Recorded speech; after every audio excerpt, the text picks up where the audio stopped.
presentasi pada pagi hari ini, marilah kita berdoa menurut ajaran dan kepercayaan masing-masing. Berdoa dipersilakan.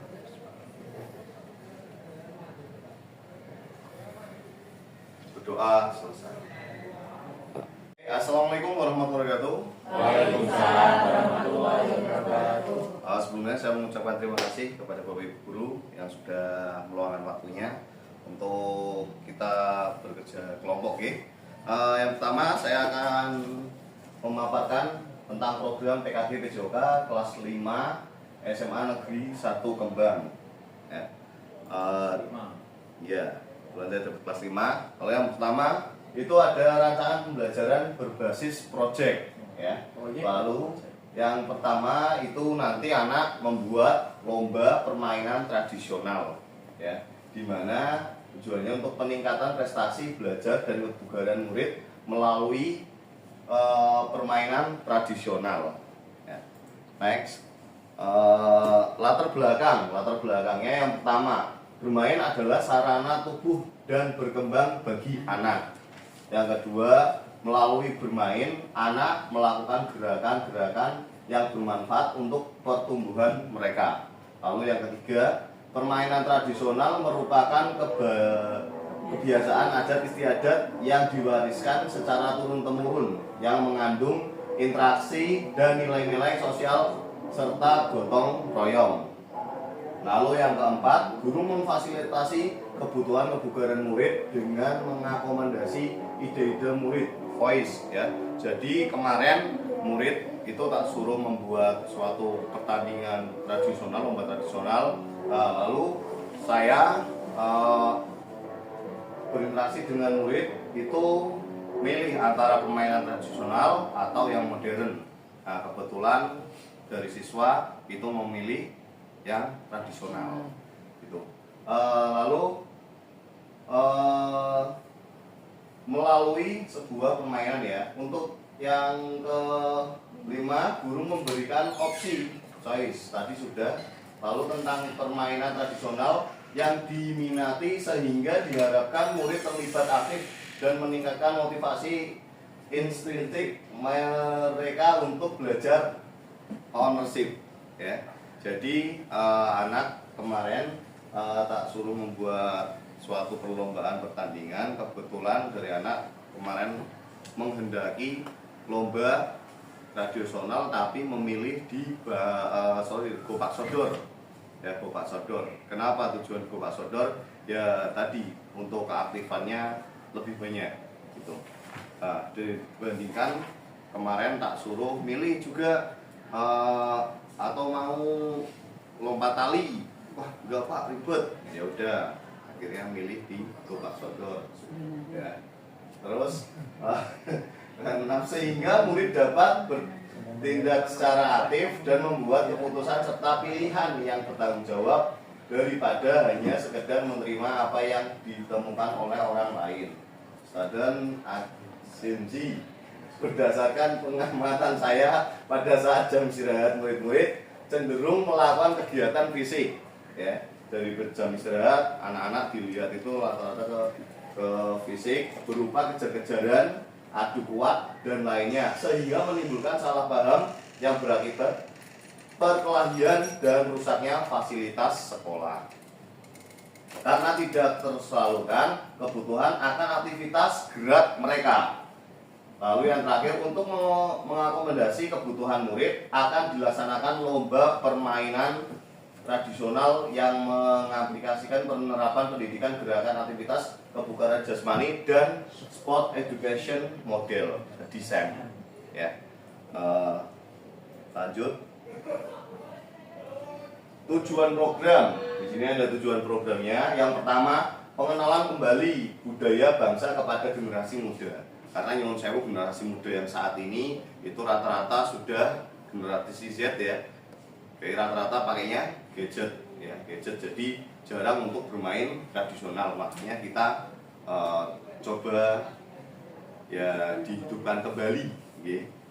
Terus yang kedua, mendorong siswa untuk aktif bergerak dan berolahraga secara rutin sehingga meningkatkan kebugaran jasmani. Lalu yang ketiga, memberikan pemahaman bahwa kebugaran jasmani merupakan kebutuhan murid. Lalu yang keempat, menerapkan perilaku hidup bersih dan sehat (PHBS). Lalu yang terakhir, mengajarkan nilai-nilai kerjasama, sportivitas, dan disiplin melalui kegiatan olahraga dan aktivitas fisik kelompok. Oke, sampai sini paham ya? Ya, Paham. Lanjut, capaian, langkah, dan hasil. Oke, capaian langkah yang pertama dari capaian itu pertama itu meningkatkan kebugaran jasmani murid yang terukur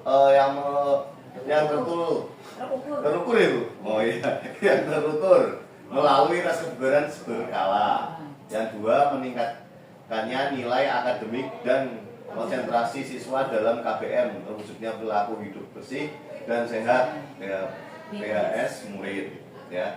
Lalu langkah-langkahnya itu yang pertama, koordinasi dengan kepala sekolah. Ya. Yang kedua, kolaborasi dengan rekan sejawat di KBS dalam penyusunan perencanaan. Lalu yang ketiga, sosialisasi program kelas 12, karena ini untuk programnya kelas 12.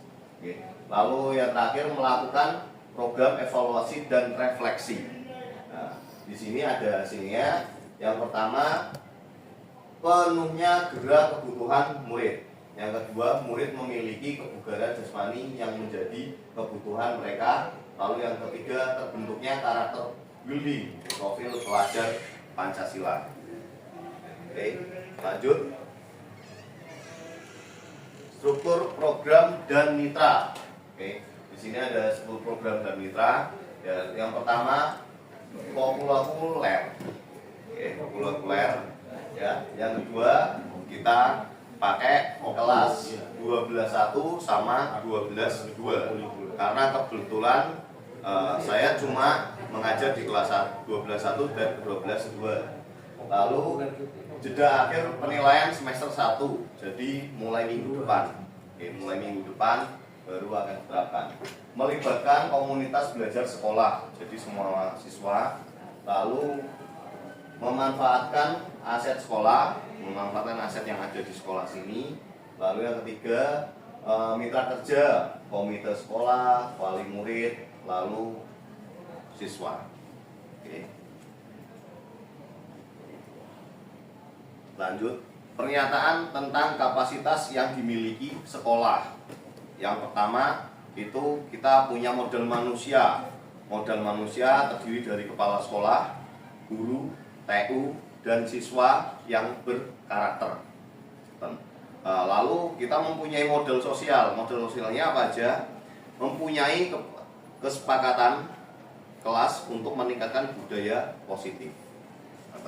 Ya, jadi kita membuat kesepakatan bersama dengan siswa. Lalu model fisik. Nah, model fisik kita mempunyai lapangan sekolah, sound, LCD, laptop untuk menunjang pembelajaran. Lalu yang keempat itu ada model lingkungan. Model lingkungan, lokasi strategis. Kebetulan lokasi SMA Negeri 1 Kembang itu sangat strategis dengan jalan raya, jadi lebih mudah untuk akses ke sini. Terus yang kelima itu ada model politik. Model politiknya itu alhamdulillah kita mempunyai kepala sekolah yang definitif, yang mampu berkolaborasi dengan memetakan aset sekolah. Ya. Terus yang terakhir itu adalah model sosial. Model sosial itu yang berhubungan dengan pendanaan. Ya, itu ada dana BOS, BOP, dan sponsorship. Sponsorship dari mana? Ya dari Telkomsel, ada Dangopi, ya, dan teman-teman yang lain. Oke. Teh jangan lupa. Oh ya, teh, ada teh juga, ya. Es teh kita ya.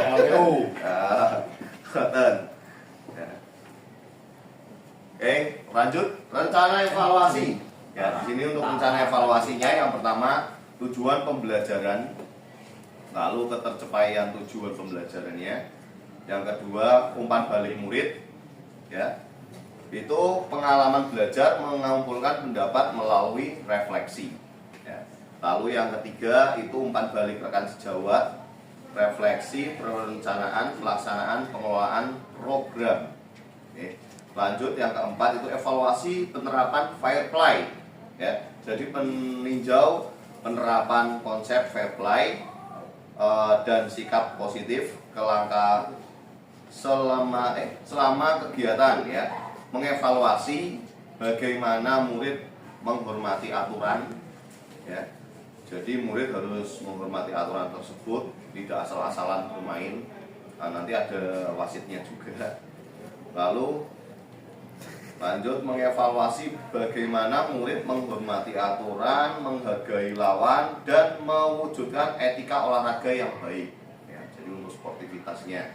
Lalu evaluasi manajemen kelas dan pengelolaan waktu, efektivitas dan keaktifan murid terlibat sesuai perannya masing-masing.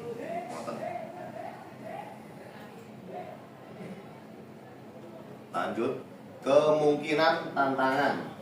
Kemungkinan tantangan yang dihadapi saat ini, ya, yang pertama pengolahan waktunya, jadwal kegiatan yang padat dan keterbatasan waktu. Jadi kita membuat event ini cuma ada 3 jam saja itu. Terus faktor alam atau cuaca, kebetulan ini cuacanya masih seger, ya, takutnya nanti pada saat acara pembelajaran itu hujan gitu. Jadi dari ada faktor acara, lapangan outdoor, kebetulan kita belum punya indoor, ya. Halaman sekolah masih dalam tahap rehabilitasi depan beriku nggih. Renovasi nggih. Oh, berarti direhab nggih. Oh iya, direnovasi mawon nggih. Nggih, gentos mangke. Motivasi peserta. Menurunnya motivasi karena kegagalan atau kelelahan anak karena cuaca yang panas.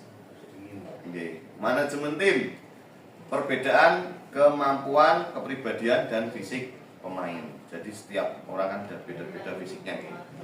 Lanjut, evaluasi dan umpan balik itu memberikan umpan yang konstruktif kepada peserta lain.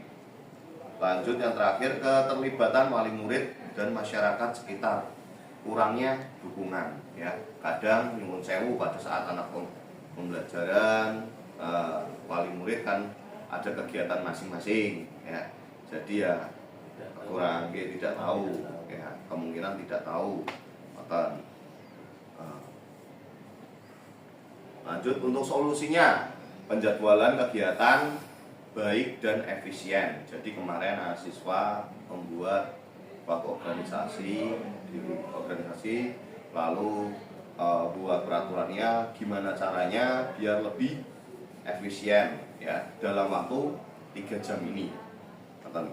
Karena nanti ada yang pertama itu pembukaan, ya, jadi ada nanti pada pembukaan sebelum praacara itu, ya, upacara pembukaan dulu, habis itu baru lomba.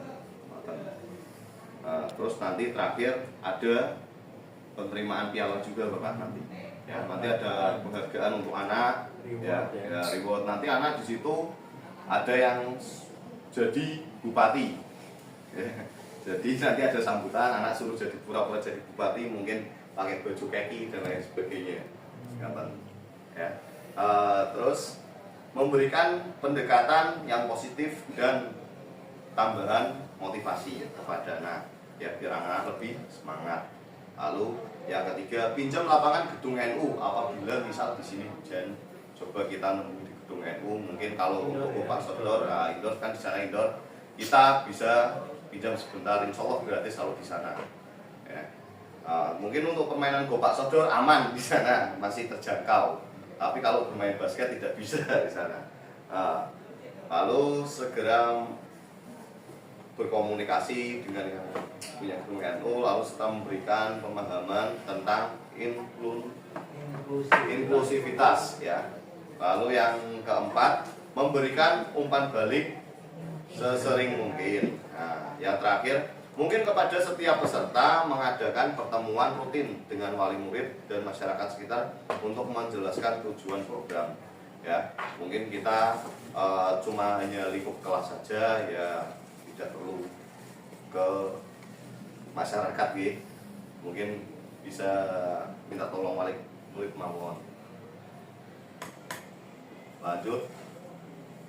Untuk pelaksanaan lombanya kemarin anak tak suruh membuat pamflet dulu. Nah, kebetulan kita pakai yang sebelah sana itu 12/1 ya, 12/1 rencana hari Senin. Lalu yang 12/2 itu rencana hari Selasa. Oke. Di lapangan poli.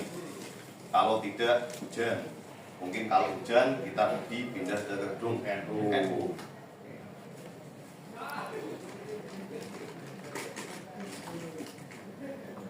Lanjut, ini yang terakhir matur suwun. Berikut program PKD kelas 05.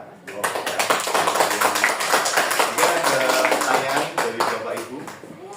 J, monggo Bu. Pertanyaannya gini Pak. Iya. Untuk pembagian peserta lombanya itu Pak, Iya. setiap kelas berbeda atau ditandingkan antara kelas 12 berapa tadi? Satu. Sama 12 juga atau 12 bagaimana? 2. Oke, untuk pertandingannya itu cuma hanya lingkup satu kelas saja. Jadi kan SEM, Sport Education Model. Jadi siswa nanti menjadi model. Ya. Nah, model ya langsung ke anak sendiri. Nanti waktu pembukaan ada yang menjadi pembina upacara, ada yang jadi sebagai panitia, lalu ada yang sebagai peserta. Nanti pada saat pemain, pada saat hari bermainnya selesai itu ya nanti ganti lagi. Ya, cuma anak dibagi kelompok. Nanti ada 4 kelompok karena ini tadi antar provinsi, jadi nanti anak membuat kerdus papan nama itu nanti Kabupaten Pati, Kabupaten Jepara, antar kabupaten karena kelasnya provinsi. Oke. Berarti kan aktif semua anaknya. Ya, jadi semua anak aktif semua, tidak ada yang nganggur. Dia kan kayak seolah-olah itu ya, saya dari perwakilan Kabupaten Demak. Ya, nanti anak ada. Suara. Ya, betul. Jadi ini lebih cenderung ke proyek gitu gitu. Dalam? Ke berbasis proyek. Ya, berbasis proyek. Ya. Itu hasilnya nanti bagaimana Pak? Dalam? Hasilnya apakah Hasilnya. dalam bentuk video atau Nanti bentuk video. Nanti anak nanti bentuk bisa video. evaluasi. Ya, bentuk video nanti bagikan ke YouTube. Oh ya. Tanya Pak. Nggih, Bapak. Kita cuma menambahi datanya. Iya. Untuk yang modal fisik, Iya. alangkah baiknya itu ditambahi alat peraga. Oh, alat peraga. Ya. Oh ya, siap. Peraga. Alat bantu Alat bantu peraga. Alat bantu peraga. Dengan ada sound, ya kan, LCD, lapangan, laptop, ya, alat peraga. Alat bantu peraga. Ya. Siap. Oke, itu ya. Iya, Dikasih stick atau apa buat batas atau buat Nggih. apa? Nah, itu Oh ya, siap. Betul. Terima kasih atas masukannya, Bapak. Ada lagi? Ya, Bu. Kalau kita karena saya Nggih. dari PKD PJOK, Nggih. berarti kita bisa mengembangkan materi itu, Nggih. ya kan, untuk mengganti permainan tradisional. Karena waktu kita zaman kuliah pun mendapatkan permainan tradisional, Nggih. bisa PKR kan. Nggih. Nah itu berarti kita bisa menggali materi tersebut di mana anak memberikan satu kelompok, nanti di apa namanya dipraktekkan, dipresentasikan, baru Nggih. nanti dipraktekkan. Seperti itu gimana? Bisa Bisa, enggak? bisa juga. Jadi nanti anak membuat konsep dulu, Bu. Iya. Jadi anak membuat konsep, nanti mau pengennya apa tradisional, tapi cuma milih. Karena kan waktu kita terbatas ya. Iya. Karena waktu kita terbatas, pilih aja mau gopak sodor, terus balap karung, kelereng, atau dan lain sebagainya. Nanti dipresentasikan per anak seperti ini. Nanti baru besok kita dieksekusi. Karena kan banyak yang Nggih. aktif, jadi ya memang website sudah Bisa. kan ada Ya. 8 Nggih. minimal 8 Boleh tangan itu masih juga kan? Ada lagi? Tidak. Nah, bola tangan itu ikutnya modern. Oke. Kalau yang tradisional egrang, background. egrang ya, egrang. kelereng, kupak sodor, terus bentik, bentik, terus kalau yang cewek biasanya main Betul. sprint ya, lompat tali ya. Tidak banyak. Ya, Tidak semuanya Oke. berperan. Itu pakai itu. ngatan. Kalau kebetulan semuanya berperan. Betul. Orang itu kan semua. Ya. Cuma 8 kemarin kita dibagi per kelompok 5 orang. 5 orang. Karena nanti ada yang jadi wasit, ada yang jadi table, terus ada peran yang lainnya. Oke. Oke. Yang penting satu kelas itu aktif semua, tidak ada yang nganggur. 14. Ngoten. Oke, mantap. Sudah? Sudah. Nah,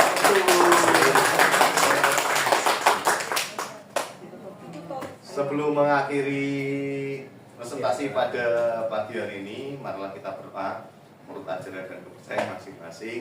Semoga presentasi ini bermanfaat buat ke depan. Amin. Amin. Berdoa dipersilakan.